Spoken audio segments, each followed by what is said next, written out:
Mon père m'a dit, toi, tu travailles, ton frère profite, c'est aussi simple que ça. Et si ça ne te plaît pas, va-t'en. Pendant que maman le sentait. Alors j'ai dit, génial, alors je m'en vais et vous payez vos factures. C'est aussi simple que ça. Je m'appelle Christian, j'ai 27 ans et d'aussi loin que je me souvienne, ma vie a été un rappel constant que dans ma famille, j'ai toujours été le second choix. Ce n'est pas que je me plaigne pour le plaisir, mais quand on grandit en voyant ses parents tout donner à l'enfant préféré pendant qu'on se contente des miettes, quelque chose en soi se brise. Mon frère Leonardo, 5 ans mon aîné, a toujours été le roi de la maison. Et moi, eh bien, j'étais celui qui nettoyait sa couronne. Tout a commencé quand nous étions enfants.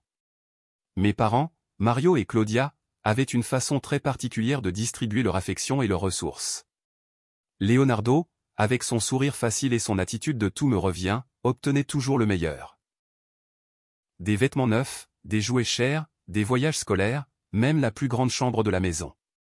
Moi, en revanche, j'héritais de ces vieux vêtements, de ces jouets cassés et d'un matelas qui grinçait à chaque fois que je bougeais. Si je demandais quelque chose, ma mère me regardait avec ce visage de « Ne sois pas égoïste, Christian, tout n'est pas pour toi ». Mon père, de son côté, disait souvent « Leonardo est l'aîné, il a besoin de plus ». Comme si moi, étant le plus jeune, je n'avais droit à rien. Je me souviens d'un Noël quand j'avais environ 10 ans. Leonardo, 15 ans, avait demandé un VTT qui coûtait une fortune. Mes parents, sans hésiter, se sont endettés pour le lui acheter. Moi, plein d'espoir, j'avais demandé un ballon de football. Ce n'était pas cher, rien d'extraordinaire. Le jour venu, j'ai vu Leonardo monter sur son nouveau vélo, faisant des tours dans la cour, tandis que ma mère le prenait en photo comme s'il était une star de cinéma. Moi, en revanche, j'ai reçu une paire de chaussettes et un ballon en plastique bon marché qui s'est cassé à la 3e utilisation. Quand j'ai demandé pourquoi il ne m'avait pas donné le ballon que je voulais, mon père m'a regardé avec agacement et a dit « Ne sois pas ingrat, Christian. On ne peut pas tout dépenser. » Mais pour Leonardo, il y avait toujours de l'argent. Au fil des ans, la différence est devenue plus évidente. Leonardo n'était pas précisément un génie. En fait, il a à peine terminé le lycée avec des notes médiocres et n'a jamais montré d'intérêt à étudier davantage ou à chercher un emploi. Mais mes parents justifiaient tout. C'est un esprit libre, disait ma mère, comme si être paresseux était une vertu. Moi, en revanche, j'ai toujours été le responsable. J'avais de bonnes notes, j'aidais à la maison et quand j'ai eu 16 ans, j'ai commencé à travailler à temps partiel dans une épicerie pour aider avec les dépenses. Non pas parce que je le voulais, mais parce qu'il me l'exigeait. Mon père, Mario, travaillait comme électricien, mais son salaire suffisait à peine à couvrir le strict minimum. Ma mère, Claudia, s'occupait du ménage, bien que parfois elle vendait des gâteaux pour avoir un peu d'argent supplémentaire. Cependant, il y avait toujours des priorités, et ces priorités tournaient toujours autour de Leonardo. Quand il a eu 18 ans, mes parents lui ont acheté une voiture d'occasion. Ce n'était pas grand-chose, mais elle fonctionnait. À cet âge-là, je prenais encore le bus pour aller travailler. Quand j'ai demandé à ma mère pourquoi il ne m'aidait pas aussi, elle m'a dit « Leonardo a besoin de la voiture pour se déplacer. Toi, tu peux te débrouiller. » Comme si mon temps ne valait rien.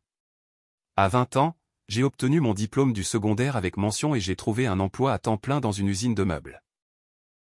Ce n'était pas le meilleur emploi du monde, mais il payait décemment et j'étais fier de contribuer à la maison. Mes parents, cependant, n'ont pas tardé à en profiter. « Christian, les comptes sont serrés, » me disait mon père chaque mois. « Nous avons besoin que tu mettes plus de ton salaire. » Et moi, comme un idiot, je le faisais. Je remettais presque 70% de ce que je gagnais. Je payais l'électricité, l'eau, Internet, même la nourriture. Pendant ce temps, Leonardo, qui avait déjà 25 ans, ne faisait absolument rien. Il passait son temps à la maison, à jouer aux jeux vidéo, à regarder la télévision ou à sortir avec ses amis. Il n'a jamais contribué d'un seul sou. Un jour, fatigué de le voir étendu sur le canapé pendant que j'arrivais épuisé du travail, je lui ai dit « Leonardo, pourquoi ne cherches-tu pas un emploi? Même quelque chose de simple, pour aider à la maison. » Il a ri comme si j'avais dit une blague. « Travailler? Non, mon petit frère, je ne suis pas né pour ça. Je suis né pour profiter de la vie. » Et puis, avec ce sourire moqueur que je détestais tant, il a ajouté Toi, continue de te casser le dos, quelqu'un doit bien payer les factures. J'ai eu envie de le frapper, mais je me suis retenu. Je savais que si je faisais quelque chose, mes parents prendraient son parti.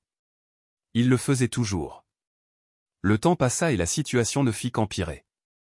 À 24 ans, je travaillais déjà en double quart à l'usine pour gagner un peu plus.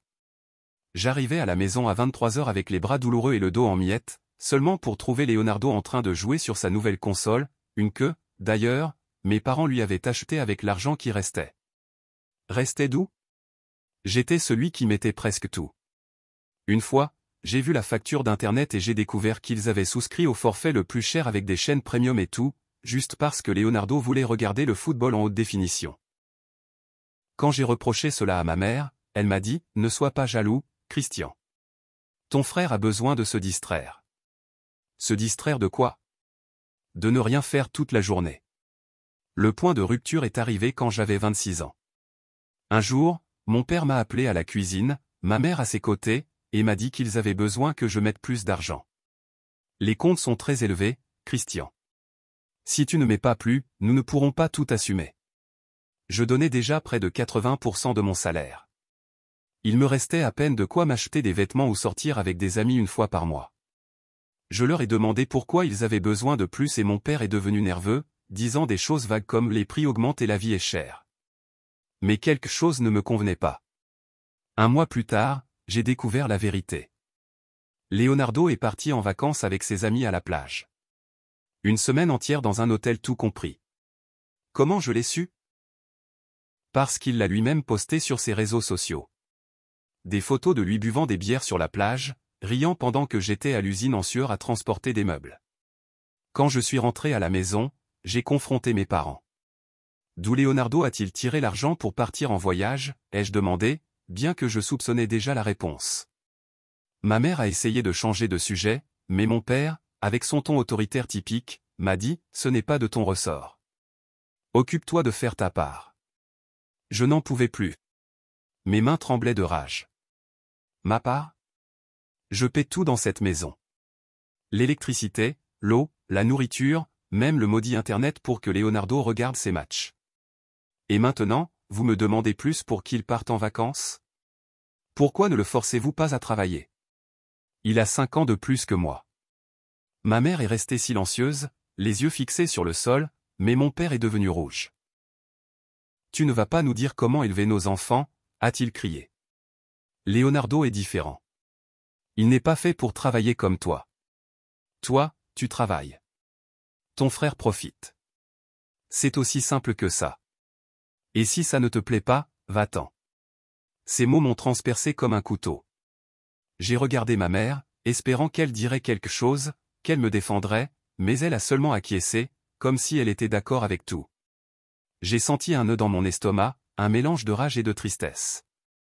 Toute ma vie, j'avais été la bête de somme, celui qui se sacrifiait pendant que Leonardo vivait comme un roi.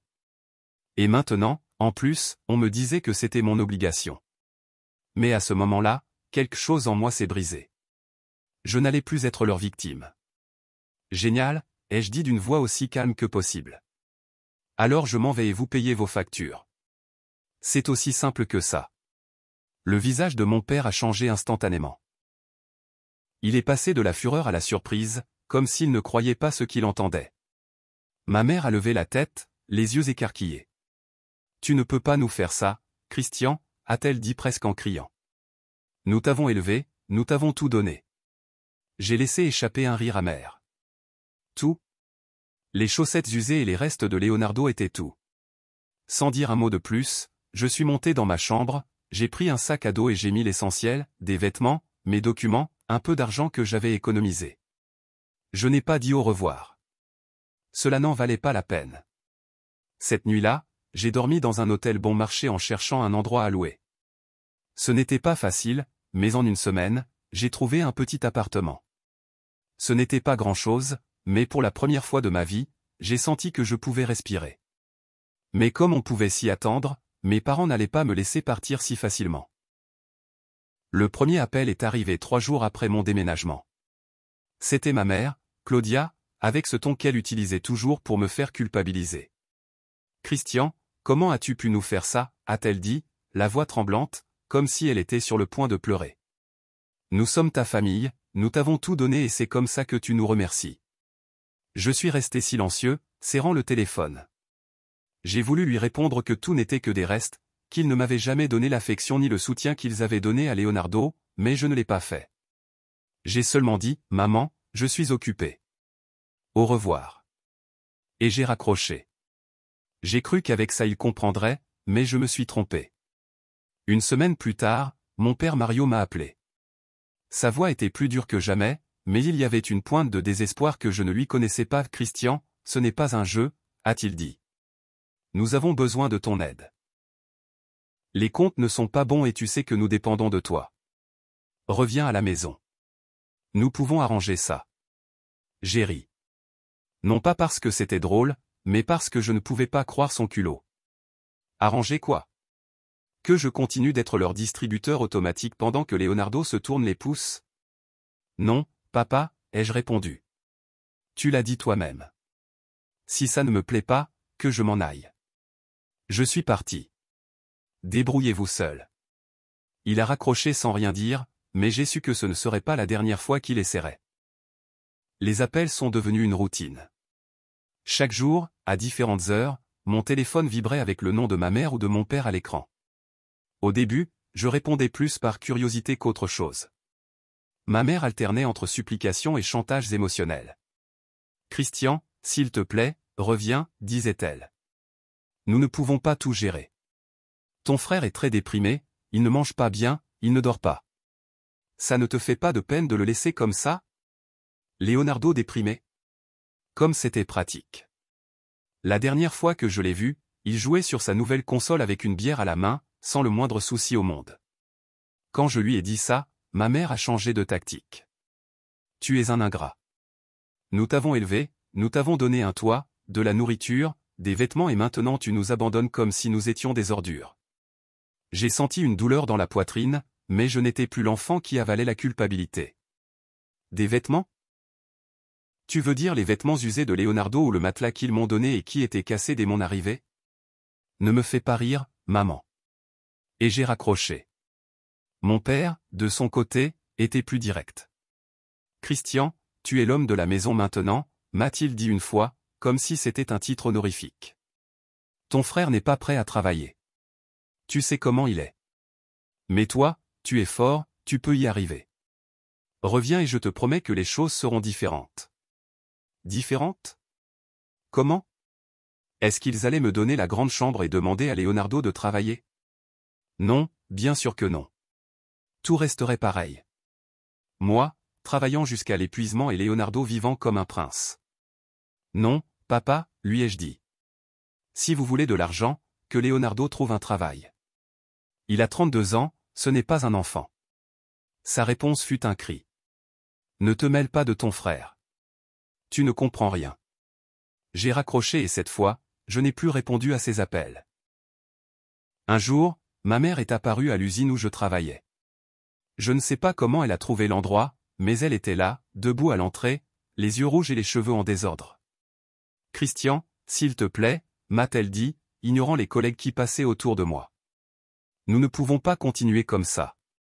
Ils vont nous expulser si nous ne payons pas le loyer. Ton père cherche un autre travail, mais ce n'est pas suffisant. Tu es notre seul espoir. » Je l'ai regardée et pendant un instant, j'ai eu pitié. Mais ensuite, je me suis souvenu de toutes les fois où elle m'avait ignoré, de toutes les fois où elle avait défendu Leonardo pendant que je me cassais le dos. « Maman, je ne reviendrai pas, » lui ai-je dit calmement, mais fermement. « Demande à Leonardo de travailler. C'est l'aîné, non? Qu'il prenne ses responsabilités. » Elle a secoué la tête, comme si l'idée était absurde. « Leonardo ne peut pas. Tu sais qu'il est spécial. » Spécial? Non, il était juste un paresseux qui avait été gâté toute sa vie. Je me suis retourné et je suis retourné au travail. Quand j'ai regardé par la fenêtre, je l'ai vu pleurer en partant. Après cet épisode, j'ai décidé de bloquer leur numéro. Je ne voulais plus de drame, plus de chantage. Je voulais vivre ma vie et pour la première fois, j'y parvenais. J'ai commencé à sortir davantage, à rencontrer de nouvelles personnes. Je me suis fait des amis à la salle de sport, des gars qui m'invitaient à jouer au football le week-end. J'ai même rencontré une fille, Laura, qui travaillait dans un café près de mon appartement. Ce n'était rien de sérieux, mais parler avec elle, rire, prendre un café sans me soucier des factures de la maison, c'était quelque chose que je n'avais jamais eu. Mon salaire, qui auparavant s'évaporait entre les mains de mes parents, me permettait maintenant d'économiser, de m'acheter des choses, de vivre et, surtout, de sentir que je valais quelque chose. 3 mois se sont écoulés et le calme que j'avais trouvé a été brisé lorsque j'ai reçu un appel de ma tante Rosa, la sœur de ma mère. Elle avait toujours été la seule de la famille à me traiter avec une certaine justice. « Christian, je ne veux pas me mêler de tes affaires, mais tu dois savoir ce qui se passe, » m'a-t-elle dit. Sa voix sonnait sérieuse, presque triste. Elle m'a tout raconté. Après mon départ, mes parents ont essayé de maintenir les choses en l'état, mais sans mon argent, tout s'est effondré. Ils ne pouvaient pas payer le loyer, l'électricité, ni même la nourriture. Au début, ils ont pensé que Leonardo les aiderait. Après tout, c'était leur préféré, le fils à qui ils avaient toujours tout donné. Mais quand ils lui ont demandé de chercher un emploi, Leonardo a ri au nez. « Moi travailler ? Non, a-t-il dit, je ne vais pas entretenir des vieux. Si Christian ne veut pas payer, débrouillez-vous seul. » Et sans plus, il a pris ses affaires et est parti. Personne ne savait où, bien que ma tante soupçonnait qu'il vivait avec un de ses amis, probablement en dépensant le peu d'argent qu'il lui restait. Sans Leonardo et sans moi, mes parents se sont retrouvés seuls. Le propriétaire de l'appartement où ils vivaient leur a donné un mois pour payer ce qu'ils devaient, mais ils n'ont pas pu. Ils ont été expulsés sans pitié. Mon père, qui se vantait toujours d'être l'homme de la maison, a dû chercher du travail comme plombier, un métier qu'il maîtrisait à peine. Il gagnait une misère, à peine de quoi manger. Ma mère, qui n'avait jamais vraiment travaillé, a commencé à faire des manteaux à la main pour les vendre sur un marché local. Mais ses mains tremblantes et son manque d'expérience faisaient que les manteaux étaient de mauvaise qualité et elle gagnait à peine de quoi faire 2 repas par jour. Il vivait maintenant dans une petite pièce dans l'une des zones les plus dangereuses de la ville, un endroit où les murs avaient de la moisissure et l'odeur des ordures s'infiltrait par les fenêtres cassées. Un jour, alors que je prenais un café avec Laura, j'ai reçu un message d'un numéro inconnu. C'était Leonardo. « Mon petit frère, comment vas-tu » disait-il comme si nous étions les meilleurs amis du monde. « J'ai entendu dire que ça allait bien pour toi. Peux-tu me prêter de l'argent ? Je suis dans une mauvaise passe. » J'ai éclaté de rire si fort que Laura a été effrayée. Leonardo me demandant de l'argent ? Le même qui s'était moqué de moi pour travailler, qui avait dit qu'il n'était pas né pour ça. Je n'ai pas répondu. J'ai bloqué le numéro et j'ai continué à boire mon café. Qu'il se débrouille seul, comme je l'ai fait. Maintenant, quand je pense à ma famille, je ne ressens pas de culpabilité, je ressens du soulagement. Mes parents ont créé leur propre désastre en élevant un fils comme Leonardo et en me traitant comme un serviteur. Leonardo, de son côté, s'est retrouvé sans sa couronne, sans personne pour payer ses caprices. Et moi, enfin, je vis pour moi. Je ne sais pas ce qu'il adviendra d'eux et, honnêtement, je m'en fiche. Parfois, Laura me demande si je ne regrette pas, ce sont tes parents après tout, dit-elle avec ce regard doux qui me donne envie d'être une meilleure personne. Mais je lui dis la vérité, non, je ne regrette pas. Ils ont choisi Leonardo et il les a abandonnés. Moi, j'ai juste choisi de me sauver. Elle acquiesce, même si je sais qu'elle ne comprend pas tout à fait. Personne qui n'a pas vécu ce que j'ai vécu ne peut le comprendre. Maintenant, alors que j'écris ceci, je suis dans mon appartement avec une bière à la main et de la musique en fond. Dehors, la ville brille sous les lumières de la nuit. Demain, j'ai un match de football avec mes amis et ce week-end, Laura et moi prévoyons d'aller à la plage. Ce n'est pas la vie parfaite, mais c'est la mienne. Chaque sou que je gagne, chaque rire que je partage, chaque jour que je vis sans le fardeau de ma famille est une victoire. Mes parents et Leonardo pensaient qu'ils pouvaient m'utiliser pour toujours, que je ne me rebellerais jamais, mais je l'ai fait. Et maintenant, pendant qu'ils affrontent les ruines de leurs décisions, je construis mon avenir. Mise à jour. 1 an s'est écoulé depuis que j'ai laissé ma famille derrière moi et aujourd'hui, alors que je marche sur la plage avec Laura, le soleil couchant à l'horizon, je ressens un calme que je n'aurais jamais cru possible. Mes parents et Leonardo ne sont qu'un écho lointain, piégés dans les ruines de leur propre choix, tandis que je construis une vie qui m'appartient.